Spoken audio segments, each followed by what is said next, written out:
and welcome everyone to This is Recruiting, a video series focused on helping tech recruiters and HR professionals around the world to find actionable insights from the fellow recruiting community.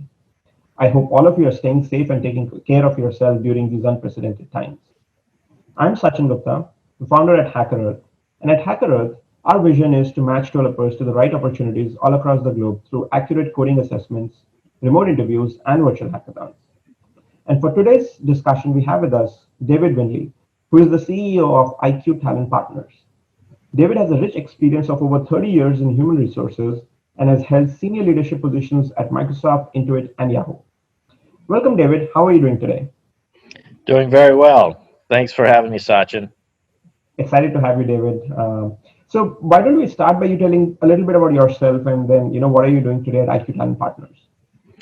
Yeah, so as Sachin mentioned, I have 30 years of experience in HR, mainly with tech companies.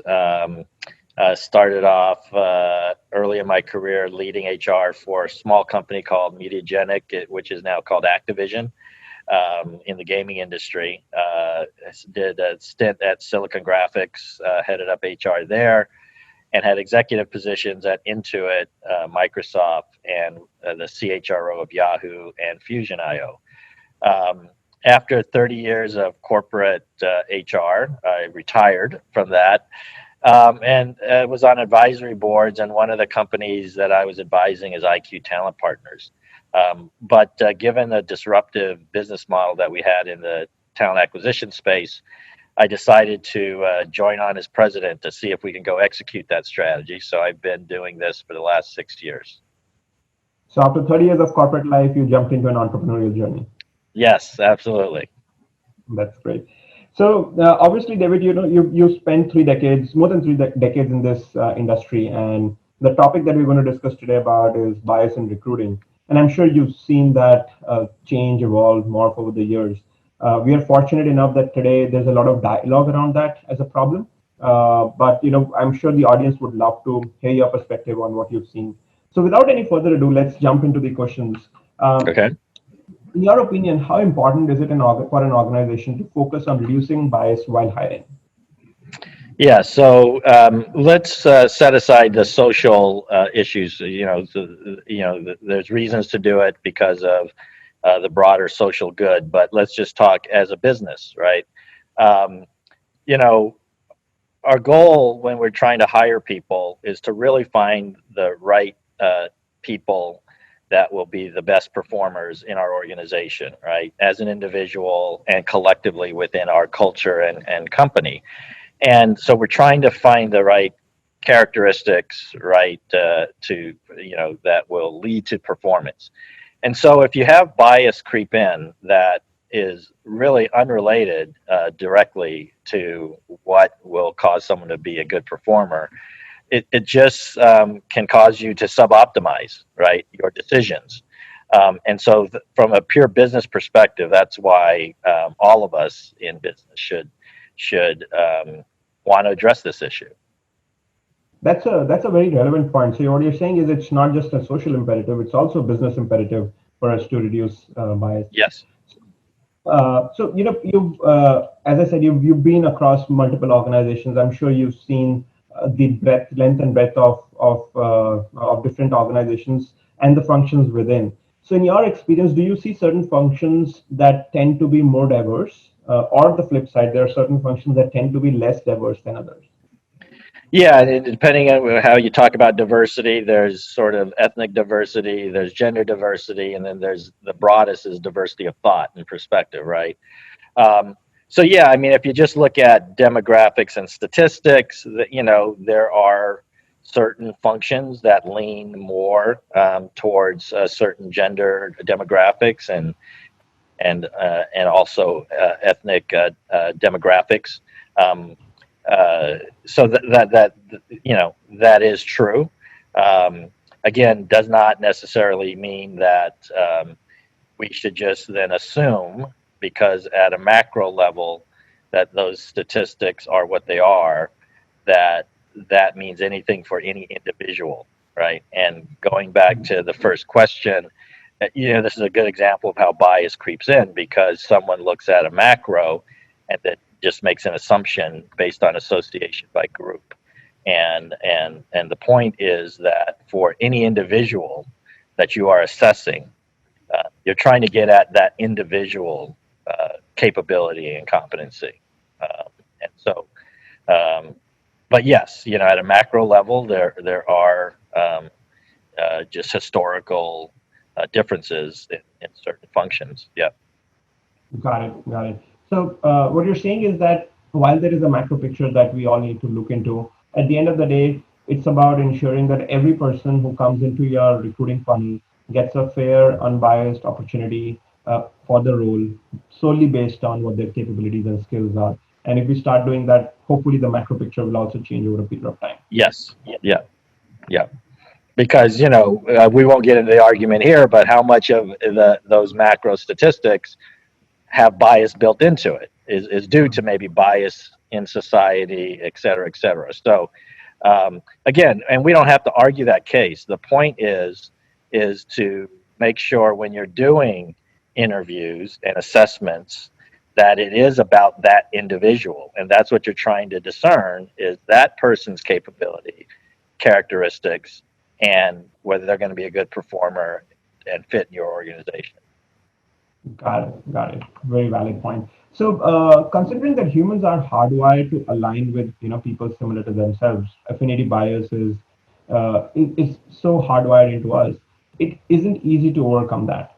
Now, in such a situation, what are your guiding principles that help you take the right decision in the recruiting process, and what have you done with your teams over the years? Yeah. So I think you make a really good point. I think that's where we start with this issue with bias, right? Is to understand that it is natural for humans to categorize, right? That's the way our brains work. There's just so much information that we have to categorize things, and that's the way we work. And so I think once we just realize that bias is a natural thing, that we all have biases, right? We all hear messages, we grow up in our societies, and whatever messages or things we've learned or observed or in those societies we sort of observe, and they become into our unconscious and consciousness, right? So let's first just demystify it. Bias exists, right? And then the first thing is admitting that that's the case. So knowing that, the issue is to deal with the unrelated biases, right, and get that out of the process. And why do I say it? There's obviously some good bias, right? I want people that are, my company, self-starters, right? That is a characteristic I'm looking for. So I have a bias for people that are self-starters. Right. I think that's an okay bias because it's performance related. But having a bias about someone's gender or about someone's race or ethnicity is not directly related to those sort of performance behaviors, right? So let's be clear, there's always bias, and there's some bias that are okay, but I think we're talking about the biases based on categorization, right?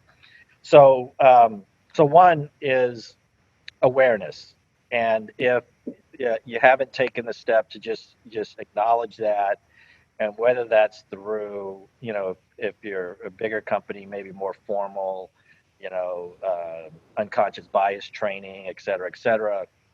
But definitely anyone that's in the interview process, make sure that there's first awareness that, hey, bias exists.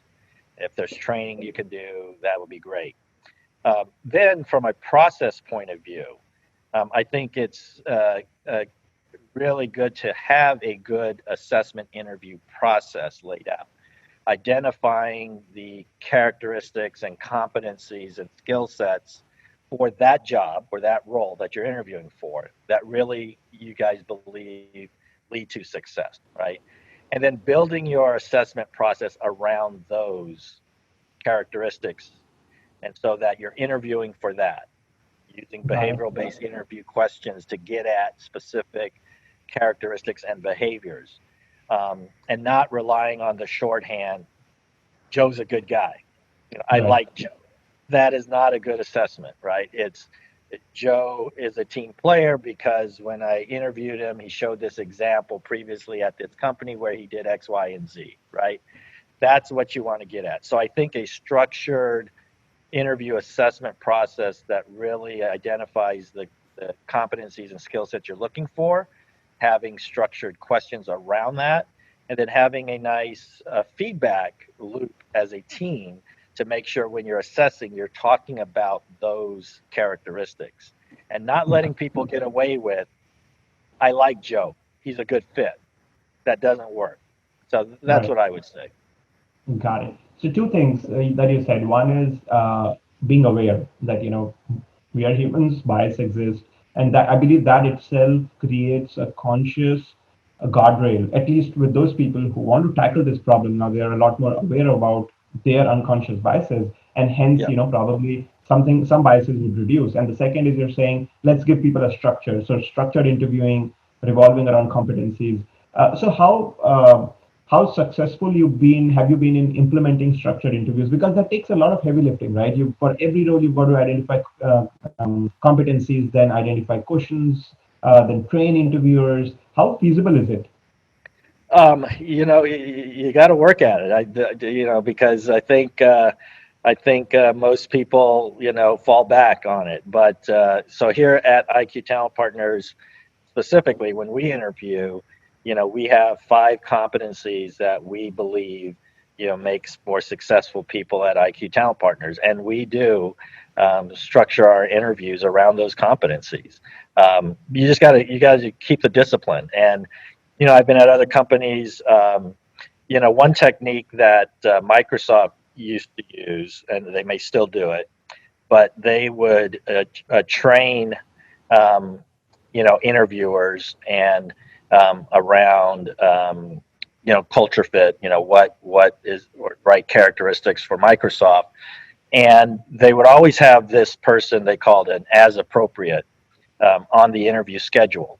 And this is someone that was senior enough, that was also trained in interviewing, that could really assess those characteristics. And that was one way that they tried to deal with this issue of making sure that that we're focused on the competencies of success, right? So that person would be involved in any interview and would convene, right, that discussion I talked about. So that you don't let people just get away with, oh, I like Joe. It's like, tell me specifically, et cetera, et cetera. So there are different mechanisms you can use to kind of keep the discipline. But you're right. That's where, it's easy to say, it's harder to do. And I think that's where most companies fall down, the actual discipline of doing it. Got it. Got it. So you unpacked a very relevant point, I believe. That is, it's not just enough to have these structured interview questions, but it's also about making sure that the feedback is coming through properly, right? So you could have all the process, but then if somebody steps into the room and says, "Hey, I didn't like that guy," and everybody else starts, and this person probably could be, if he or she is a stronger voice in the room, then everybody starts aligning to them. So whoever is convening the feedback meeting has to Yes. be very conscious about what they're doing. Correct. And this is where I think it's hard to train everyone to be really good at this, right? But if, for example, you have someone that is that person that facilitates that assessment interview discussion, is well trained in unconscious bias and what to look for and how to facilitate a discussion, you might have a better shot, right, of keeping your process discipline, because now it's a select few you have to train, and if they're involved in every process, right, you have a better shot. It is hard to train everyone. You think of a hiring manager may hire 2 or 3 people a year, so Yeah. this is not their day job. This is not what they do every day. So I think it's unrealistic to expect every single hiring manager to be a quote an expert in assessment and unbiased, unconscious bias, right? Makes sense. That makes so much sense. This is we've talked about the process and we've talked about trainings, but what about tools? Are there any tools that you've used to create a more inclusive hiring process? Yeah, it's interesting. I've more recently, I think there's been some good tools that have come out. that are focused on the recruiting process, and in so doing, can give you some good tools on diversity and bias. I've seen a couple tools where you can track um, the the interviews of your recruiters, right? Who gets passed through the second round, et cetera, et cetera. And you could see some patterns, right? And it's, here's the normal pattern. I'll just take an example I saw with this company that demoed their product, and they had, a real client data where, let's say the numbers aren't exactly right, but let's say, 60% of the male engineers made it past the first round, and 30% of female engineers in general. But this one recruiter, it was 90% male and only 10% female, right? So statistically, that is just an outlier. So things like that can just hone in and say, wait a minute, okay, now we're not saying this person's biased, but we need to ask a question about why that person's statistics are vastly different than everyone else, right? So there are tools I think like that can help you, right, to identify, see patterns, and then lead to you where you want to inquiry and maybe make some changes. Yeah. Got it. Got it. Makes sense. So there's a lot of talk around about AI in general, and if you look at the HR tech space over the last few years, there've been like tons of tools that have come in, and I personally believe that recruiting would still be a human-driven process. I mean, like you can't take Yeah. out the human out of the recruiting process, but technology can help you aid you in a lot of things. So, what's your take of role of AI in reducing bias? Yeah, I think it can be a help tool, but I agree with you that at the end of the day, um, there will be human judgment involved. And as long as there's human judgment involved, that is really the choke point to deal with the bias, right? Because that's where it can creep back in. And so even if we have at the front end good sourcing tools for AI doing the initial matching, which would probably unbiased as far as gender stereotypes or anything like that, and just surfacing up the right resumes. I do think the AI tools can be very useful in that regard. But eventually, you're going to get to assessments and humans involved, and that's really where we have to focus to make sure we root out the bias. But absolutely, tools, AI can help. But I think we need to stay focused on sort of things we talked about before, right? The process where human judgment is involved, and making sure we're limiting bias. Got it. Got it.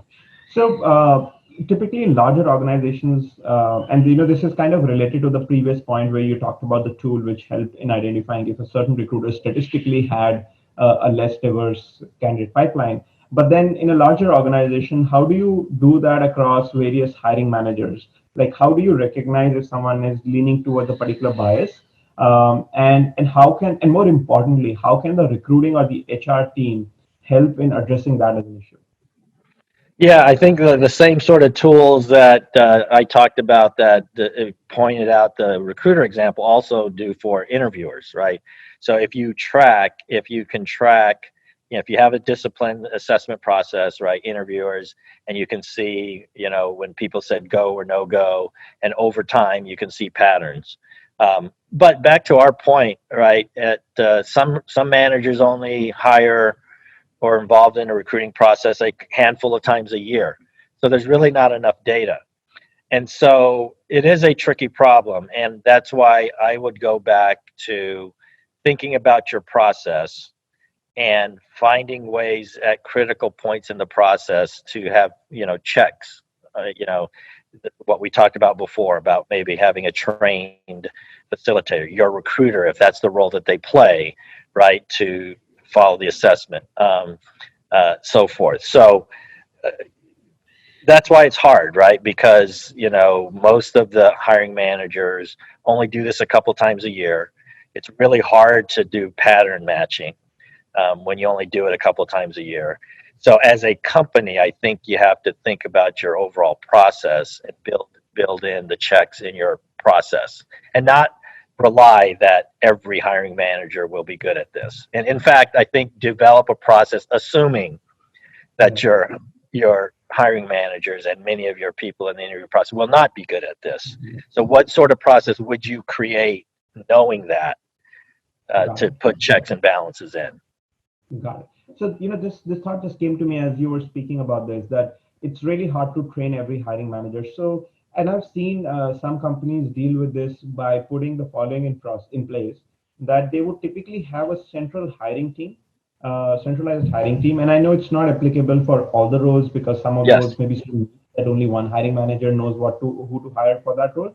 But for, let's say, high volume hiring, they would have a centralized team who may or may not end up employing that person directly in their teams, but then they do the interviewing and you have a much more controlled group. So what's your thought Yeah. around a process like that? I'm a big fan of that. I'm a big fan of that. And there's a couple things that have to really happen to make that uh, uh, be, be, uh, be able to execute that in your company. One is an idea that you're actually interviewing for the company or for a broader organization and not for a specific job, right? So it's a mindset. And so if you can change that mindset, right, then it's easier to have a central team, a more expert central team making those assessments on behalf of the organization. And then you're just sending people to the job, right? Versus every single job, that hiring manager is making a decision on who's best to bring into the company, right? Because they're hiring for the role. If you take the view, I'm hiring for the organization, then what you're proposing can be accomplished. Now, at a big companies, most of the big companies do this already at one level of their recruiting: college hire, right? University hire. This is the normal process at university hire. It's not rec by rec. It typically is there's a team that will interview, right, the university grads and hire them for the company. And then once Yeah, they're hired, they go get allocated. yeah, So this process already exists, in most of these big companies, but we tend not to do that for our normal professional hiring. Some companies have, and I really think that is a better way. And I'll use an analogy in another talent-based organization, right?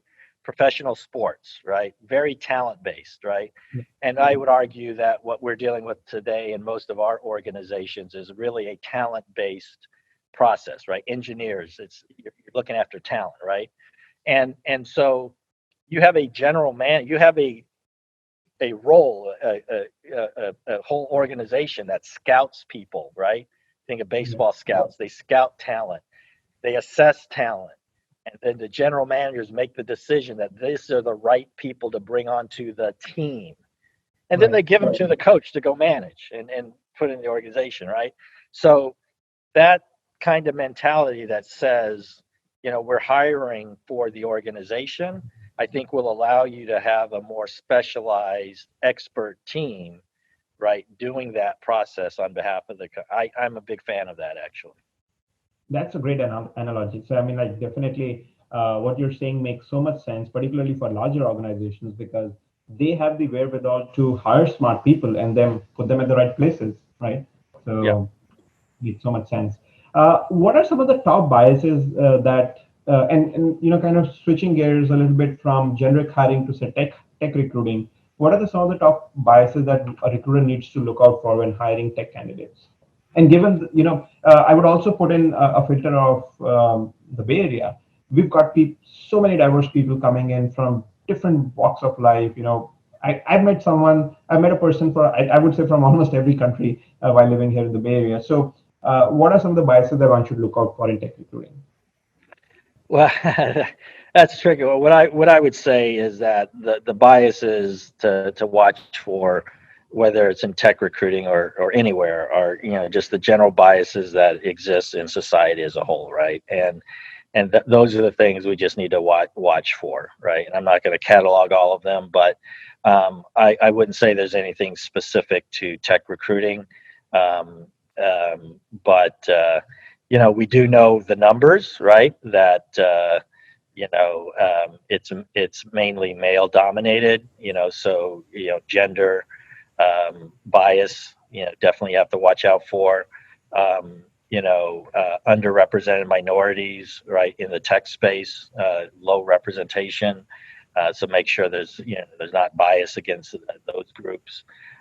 But in general, I would say go back to the principle that it's really about trying to assess the individual and build systems that help you get at that, right? And then that will help you root out whatever bias is out there. Right. So, and that makes sense. That makes so much sense that the focus should be on finding the right person for the job. But there's also a pipeline problem, right? So if you put like non-diverse candidates into your funnel, you're going to get non-diverse employees, right? Right. So how Correct. how do you, any thoughts around fixing the pipeline itself? Well, there's let's talk about the pipeline. There's, from a recruiting perspective, is just making sure that your recruiting sourcing organization or whoever you task with that is bringing in diverse talent. We can go further up the pipeline. We talked about, right, there are certain demographics in certain professions, and that's a bigger issue. That's an education issue. That's a societal, focus issue of encouraging, people to, study STEM, et cetera, et cetera. So for companies, though, I think, practically speaking, right, it's the pipeline of candidates issue. And I think that's just a matter of focus. I mean, if you put the right focus, whether you want to do it by metrics and rewards or just, by discipline and metrics and management, but making sure you're focused to make sure you have diverse slates to begin with is absolutely key. And, for bigger companies that have the budget and the philanthropic funds, I would say focus on early education, right, to change these numbers so that when it comes time to go recruit for your pool of talent, that the numbers have changed. But that's a long-term game. And, but, definitely that's something that, I'd encourage people that can make an impact in that way to do so. Got it. Got it. So you talked about, in terms of tech, you did mention that gender diversity or lack of gender diversity is spoken about a lot. Anything that you've done specifically in the past to address that problem? And what I'm really looking for, like any practical tips, tricks that have worked for you to kind of root out that kind of bias. Yeah, I'll just go back to what we've talked about before as far as quote rooting out the bias in the system. The other thing that we didn't talk about is making sure you have diverse interview teams Right. too. So that would be one to add to what we've talked about before. So, and especially in tech, gender is a major issue or concern. That to the extent possible, if making sure that there is someone on the interview team that is female may help, right? Because at least when you're having that assessment process and debrief, that that they may notice some things that the others maybe unconsciously don't. Got it. Got it. So you're saying having a diverse interviewing panel is another thing that organizations can Yes. do too. Yes, absolutely. And that brings to the almost to the end of the interview. One last question: what's your take on ageism in tech? And do you think it's a problem? Yes, I think there's some bias. I think there is some bias, and it's just like any of the other biases. It comes from a broad generalization, right? And then you take it down and apply it to everyone. And so the broad generalization in tech is, especially with startups, that this is a fast-paced, highly energetic environment, and we need people that are energetic. And the bias is the assumption that older people don't have that, which, as an older person, I take offense to. But that's where it comes from. Let's be honest, right? And that's what people have in their minds. So again, it's going back to what we talked about. One, acknowledging that the bias exists so that you can combat it, right? Call it out. And then build into your processes just all the things we talked about. And you're right, that is another area that we have to watch for and guard against, because you're right, there is definitely some of that going on in tech companies. Got it. So I think, David, thoroughly enjoyed talking to you. And this brings us to an end to the to this week's edition of This is Recruiting. It was really great talking to you, David. All right, thanks, Sachin. Thank you. Yeah, so I sure have enjoyed speaking with you, and I personally learned a lot. So for all of you that are listening, if you've learned something new, please like and share this video and spread the word. And remember to share your opinions and learnings in the comments below as well. Lastly, don't forget to subscribe to our YouTube channel so that you're notified for the next video. See you soon.